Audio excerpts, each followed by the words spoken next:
Ladies and gentlemen, boys and girls, citizens of all ages, welcome back to another edition of Star Citizen 3.0.1. Now,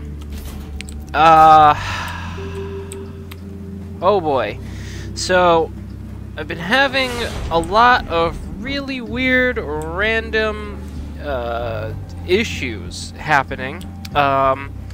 Things not working, not spawning, insurance claims not going through, and I just paid my insurance bill, so I know I still got policies. No, but, yeah, it's actually been quite a weird basket of shenanigans, for lack of a better term. But here we are. And let's see what we can get going, what we can get doing.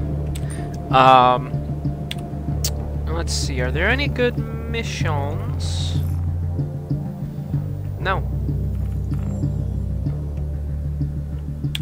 So, you know what, while we spawned at Levske, let's go see what they got for prices on commodities. So in case you didn't know, this is where you go at Levske find Le Cargo. And those aren't here, so we're gonna go with Le Freelancer. Distilled spirits. Laurenite. Oh, that is very inexpensive. Worst case scenario, I could buy a bunch. You know, let's not go nuts. How much money do I have? Only 7 grand? Oof.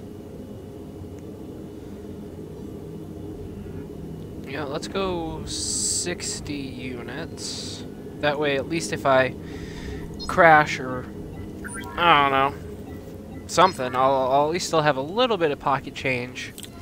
And if the price, you know, basically won't be profitable, I can always just log off, log on to another one, and hopefully there it'll have Laurenite at a premium. So, mosey down to the Freelancer. Hopefully it won't spawn upside down either. Your ship has been delivered to the following landing pad. Alright. So, how about that Vulcan? Huh? Excuse me. I am actually really excited to see the Vulcan. The more and more that I've been reading and hearing about it, actually the more excited I'm getting for it.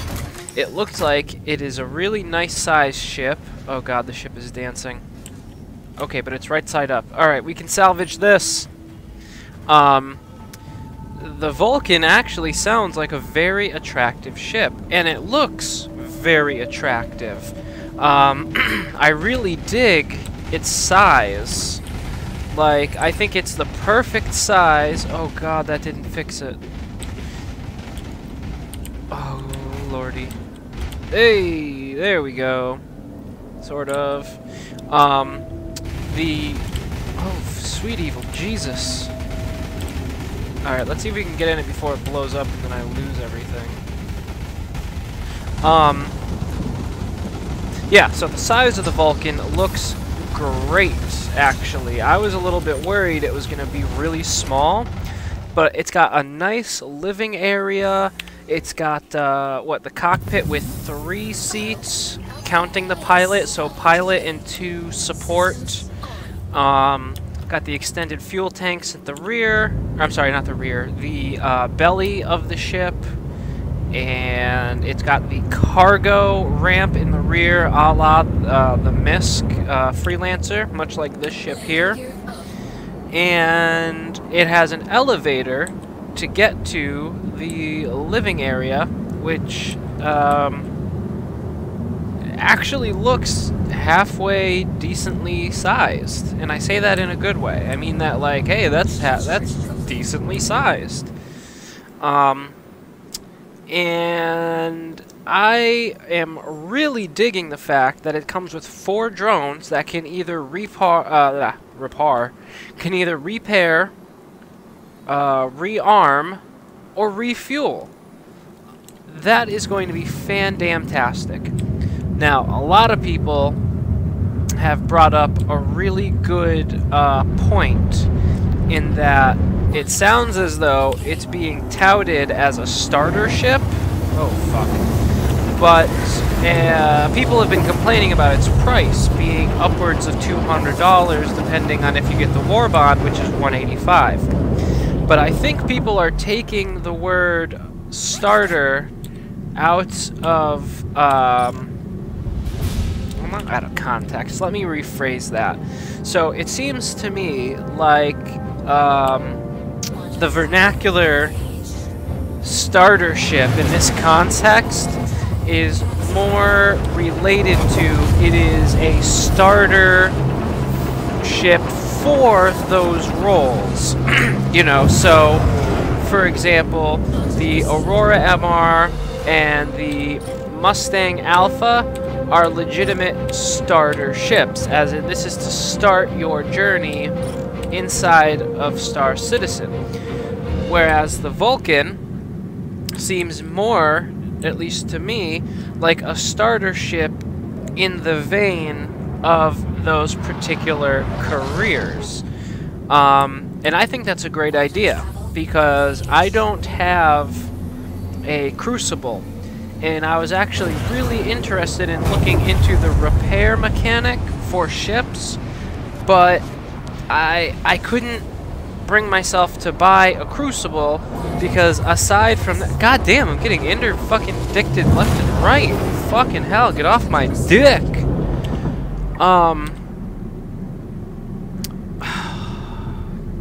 You know what? Now I'm mad. Now I completely lost my fucking train of thought. So basically what I was trying to say is the Vulcan definitely seems to be more along the lines of a starter in terms of the careers, not a starter as in a starter for the game. So instead of, you know, for lack of a better term, pulling the trigger on buying like a Crucible, you can get the Vulcan and get a taste of what the repair mechanics are going to be. Same, you know, like if you don't know if you want a Starfarer for that type of role, excuse me, for refueling, and I guess the Crucible would encapsulate rearm and repair. The missile hit him. So I think that's what they were going for when they used the terminology of starter, because I also was like, for a starter ship, that's expensive. But again, I think it's more of starter in those particular roles. So what I was trying to say earlier, a few moments ago really, is I couldn't bring myself to buy a Crucible because I don't think I'm going to be that into repairing. Now, I think it's going to be great to have a Crucible if you want to make some money. I don't know the exact dimensions of the Crucible. I've seen different pictures of it, which appear to give different approximations of its size, for lack of a better term. Much like the way the Banu Merchantman, you know, its size seems to also be in flux. Another heartbreaking fact, the Merchantman is not going to be worked on this year. Ouch, right in the feels. Fuck. And the Carrick, oh, that burns. I really want my fucking Carrick. And incomplete. Have a pleasant stay. So with the Crucible, I know it is oh shit, what was it? Let me see if I can look it up real quick. So with the Crucible, if I can get the damn door open. In some pictures, ooh, okay, it looks like it's got a couple of decks. Like there was one picture in particular that that appeared to show the ship from within the repair bay, within the garage, and unless I was misinterpreting the picture, it looked like it had 2 or 3 decks. And I think that that is like, that could be a great literal floating garage. If it has living spaces, which I would assume it does, it could be a really, really good kind of home base, you know, type of ship. But just being able to fly around and repair things, I don't know. It doesn't, excuse me, doesn't really seem my personal cup of tea. But at the same time, I kind of want to do it here and there. You know? Same for the Reclaimer. Like, I don't foresee myself being in the Reclaimer 24/7, but I definitely foresee myself taking it out here and there, farting around, you know, hopefully coming across some things, and that's another reason why I really hope the Reclaimer has pilot-controlled weapons, because, you know, let's say you come across a fight where there's one individual up against a couple of pirates, and, you know, the individual was able to kind of gnaw the pirates down a little bit, and then you kind of swoop in as a support role, excuse me, take a couple of pot shots with your, hopefully, size 4 or size 5 weaponry, knock them out, and now you've got a couple of snacks for your Reclaimer. And then, you know, be able to make some money or do whatever you can do with the reclamation of goods and so on and so forth. Same with the Starfarer. Well, no, not the same. I can actually foresee myself flying around in the Starfarer more often, given the fact that it does have that that fuel intake and the onboard refinery, and I mean that's basically just free money. I mean, you know, minus cost of running the ship as a whole. But when you take fuel out of the equation, I think that's going to substantially knock down how expensive, you know, taking the ship out may be. So, and at the same time, with the Starfarer, you can fly around, you can absorb, that's not the right word that I want, but let's just call it absorbing. You'll be able to fly through, absorb the fuel, well, the raw material, and then refine it into fuel, and then you'll be able to set your own prices for it. Now that is cool. I totally could foresee myself flying around, getting some hydrogen fuel, and then literally posting up right outside of a Cryastro and undercutting them. I think that would be hilarious, and I'm totally looking forward to doing that. But the Vulcan definitely seems like a great idea for anybody interested in repairing and refueling and rearming, especially if you didn't have a chance to get either a Starfarer or a Crucible. Now, since I do not have a Crucible, but I do have a Reclaimer, I picked up a Vulcan. I fucking had to. Excuse me. And I'm really, really excited to get my hands on that. Now, I was watching Reverse the Verse, where they had Chris Roberts on, and he was saying something, or I'm sorry, not Reverse the Verse with Chris Roberts. What was it? I think it was the Reverse the Verse if I can English. It was the Reverse the Verse that just came out, and it had two of the devs. Forgive me, I don't remember their names. I'm shit with names. And they were talking about the drones, and they were saying how, you know, the Vulcan's drones, all 4 of them, can be used all at the same time, but to do different things. Excuse me. And the Reclaimer and the Carrick also come with drones. Now, they sort of kind of haphazardly answered, like, well, can you swap the drones? And they kind of said yes without saying yes, because they were like, well, the drones are from the same company, so, you know, da-da-da-da-da, so you could probably put one on the other, but maybe the other on one wouldn't make sense.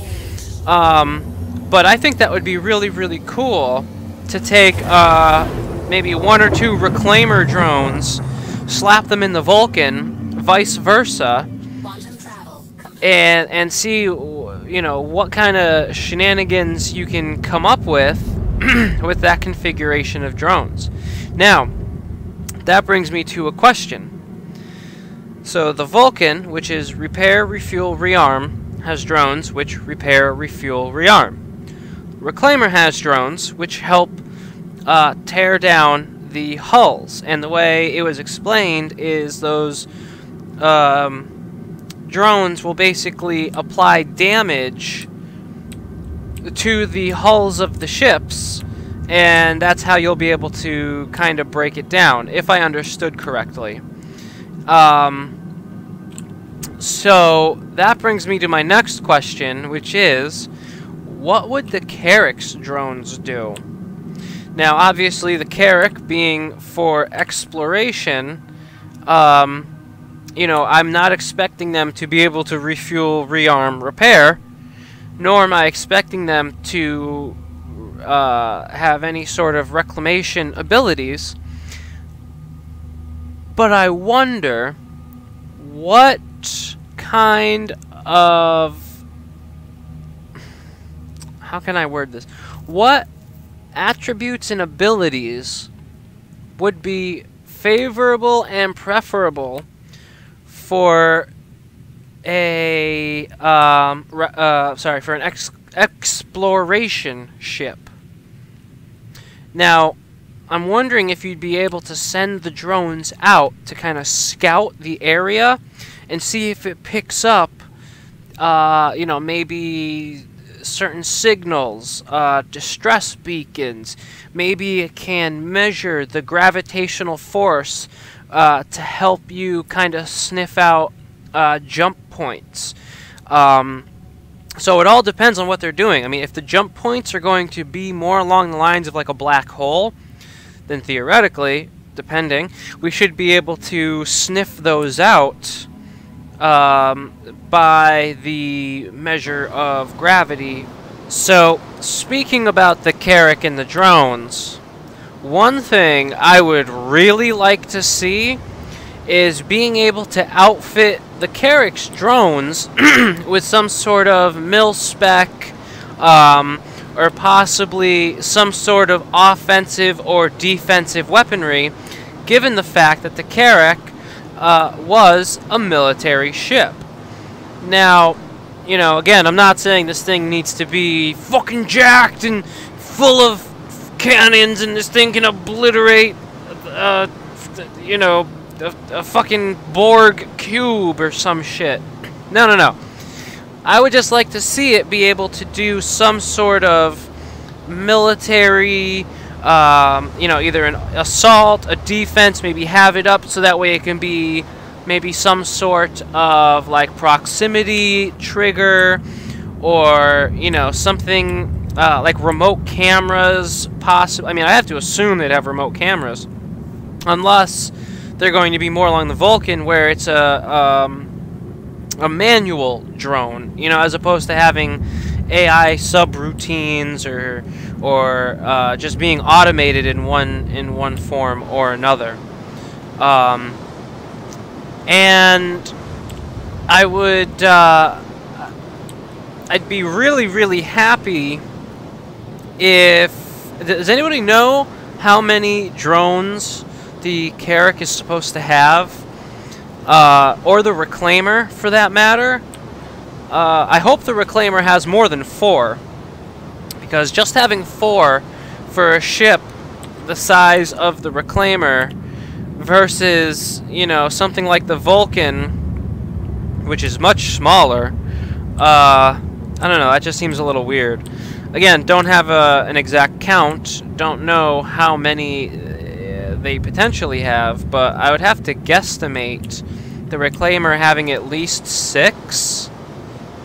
You know? I don't know, does that sound reasonable to have 6? You know, Carrick, I could see the Carrick having 6 or 8. Reclaimer also, maybe 6 or 8, 2 parties of either 3 or 4, you know, or 4 parties of like 2, something like that. I don't know. Big things though. Hopefully with the size of the Vulcan, and given that some of the gameplay mechanics are scheduled to or are on their way of being in-game, I'm hoping that we'll see the Vulcan sometime 2019, maybe mid to late 2019. And that would be super exciting. Hopefully they'll get on the Banu Merchantman as well, as I know there are a lot of fellow merchantmen out there, and merchant women, don't, you know, equal opportunity salespeople. I know there's a lot of people stoked for it, and every time I think about the merchantman and I start to get a little upset and I'm like, where is it? I just think back to some of the concept imagery, like the one where it's looking down the hallway and it's got all those really intricate facets on the floor and the walls. Now I said facets, not faucets, because that would be funny, just faucets, just taped all over the place. Oh man. But hopefully they'll stick to that concept imagery, or that aesthetic, when they build out the merchantmen, because that really made it look unique and really, you know, breathed a fresh breath of air into the ship. I mean, it gave it some real style and character. That and the, like, meeting room slash what's the surveyor room that appeared to be above where the cargo bay, where you can kind of look out, and it looked like there was almost like cages hung from the ceiling by like chains. So that, oh god, I can't wait to get to the fucking merchantman. Oh, I'm so excited. But only time will tell when it'll come. But I have full faith in SIG that it is going to be fan-damtastic. So, I think I'm going to leave the video here. Just wanted to do a quick one, kind of touching on the Vulcan and kind of go over it a little bit. If you like the video, please leave a like, as that lets me know that you're enjoying these types of videos and that I should make more. If you got any questions, comments, concerns, please leave them down below, as I am more than happy to answer and comment back, and I absolutely love your guys' thoughts and inputs. Some of you guys really make me laugh, and some of you actually really make me think. So, keep that up. I love it. So, other than that, thank you very much for watching. All you beautiful bastards out there, have yourselves a wonderful day, evening, morning, wherever and whenever you so happen to be. Thank you very much. This has been Will. Peace.